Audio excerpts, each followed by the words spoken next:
The Lord be with you. And with your spirit. A reading from the Holy Gospel according to Luke.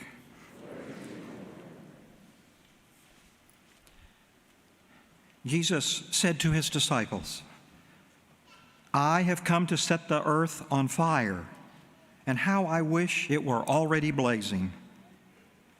There is a baptism with which I must be baptized, and how great is my anguish until it is accomplished.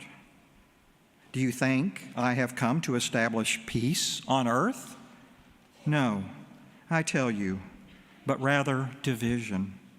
From now on, a household of 5 will be divided, 3 against 2 and 2 against 3.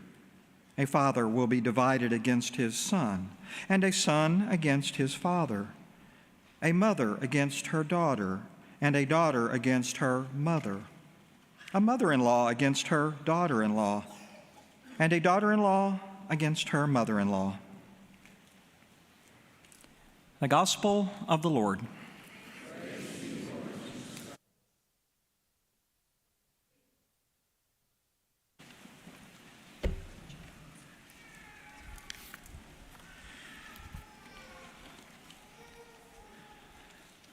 This gospel passage seems to be a little bit inflammatory to me. It almost sounds like Jesus, our Prince of Peace, is condoning what some may call arson. And second, notice he emphasizes that his message may not be one of unity, but provide conflict and division. Truth be known, yes, he wants a fire to be set. And that fire is the fire in our hearts and in the hearts and minds of his followers to be focused on his message, his plan, his reason for coming to them. Jesus is not fostering division as his final goal, but preparing the faithful that to truly and deeply follow him requires commitment. It may create division with others, losing their approval, their unity with you, or their friendship. This may be the price one must pay for having moral courage to do the right thing. When Jesus says, "I have come to set the earth on fire," he is speaking of the power of the gospel to transform and change lives. Jesus speaks with a sense of urgency. He knows what is forthcoming and what will be required of him, and his time is running out.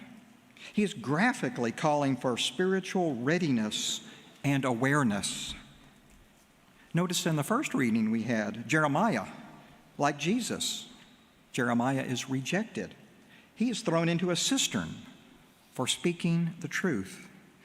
And Jesus is challenging us to stand firm in our faith, even when it is unpopular. That means we must demonstrate the cardinal virtue of fortitude. And sometimes that is costly when a friend or a family member leaves the faith or criticizes it.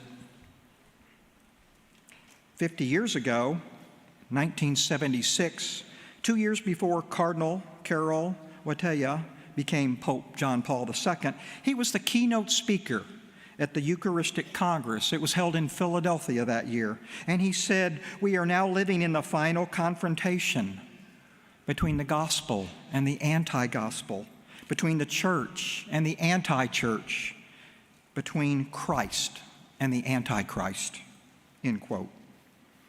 And if we don't know God's words, his teachings, his commands, and don't follow them, we are going to be totally vulnerable for all kinds of confusion, disordered thinking, and modern pressures.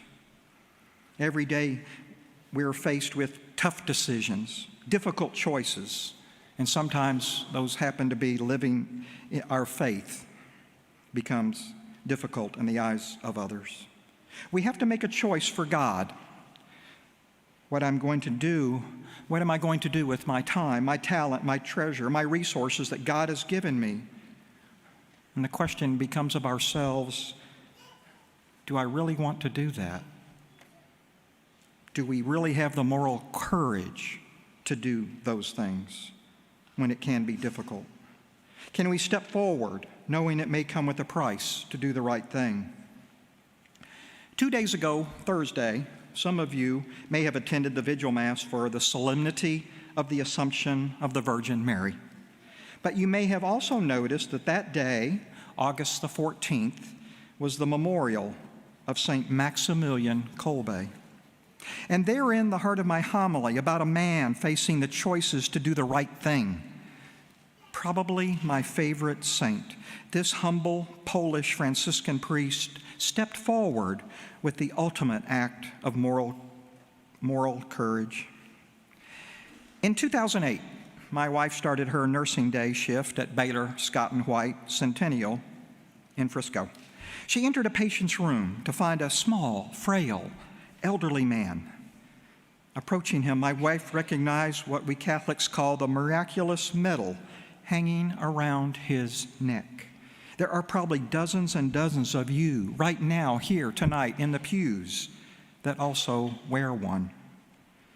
It is a devotion to Mary, based on her appearance in France, offering graces to those that wear the miraculous medal. My wife's patient also had the telltale sign of a Holocaust survivor, as he bore the tattoo of a concentration camp number on his left arm, and one on his right arm as well, a survivor of 2 concentration camps. His story unfolded to connect Judaism and Catholicism. Jewish by birth, he became Catholic after the war, after coming to America. His conversion from Jewish to Catholic demonstrated him stepping forward. But why? What made him do this? He told my wife after being at Dachau, he was transferred to Auschwitz.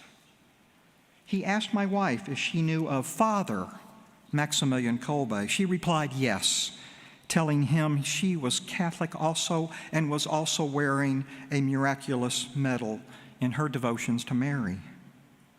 He told her everyone in the camp knew and loved Father Kolbe. He brought joy to everyone he met, helped, and cared for. And then, with tears of joy, this elderly man looked into my wife's eyes and said, I was there. I was there that day at Auschwitz. I saw Father Kolbe step forward. St. Maximilian Kolbe's story begins as a child where he had a vision of the Virgin Mary one night. He asked the Mother of God what was to become of him. She came to him holding 2 crowns, one white, one red. She asked him if he was willing to choose either of these 2 crowns. The white one meant he would persevere in purity, and the red, that he should become a martyr. He chose both. He became a priest. He traveled the world, set up a monastery, and published a newspaper. But all that came to an end in 1939 when his home country of Poland was invaded and World War II started. The Gestapo arrested him. They sent him to Auschwitz, where his priestly title was removed. And he became prisoner number 16670.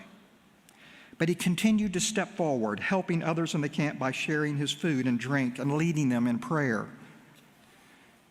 And one day a prisoner escaped. And all the prisoners were marshaled out of their cell blocks and lined up. A German SS officer announced that 10 of them would be starved to death as punishment for the one that escaped. One by one, the 10 men were picked out to die. Father Kolbe was not one of them. But one of the men chosen started to cry out for his wife and his children that were in the camp as well. Father Kolbe made a decision, and with fortitude, he stepped forward to do the right thing, walked up to the officer and asked to take the man's place. And the officer accepted his offer. The 10 prisoners were led to a cell, stripped naked, with no food or water until they perished.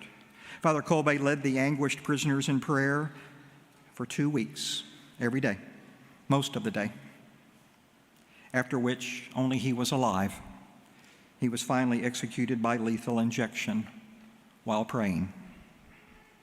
My dear brothers and sisters in Christ, we demonstrate our faith by the fire in our heart for the Lord and how we live the life of a Catholic, bearing witness to the faith in prayer, the sacraments, and charity.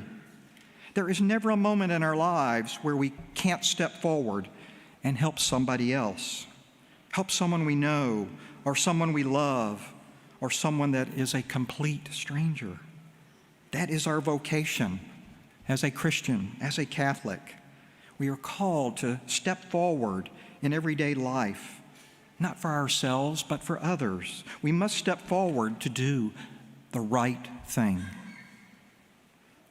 Let us serve the Lord in wisdom and holiness all the days of our life.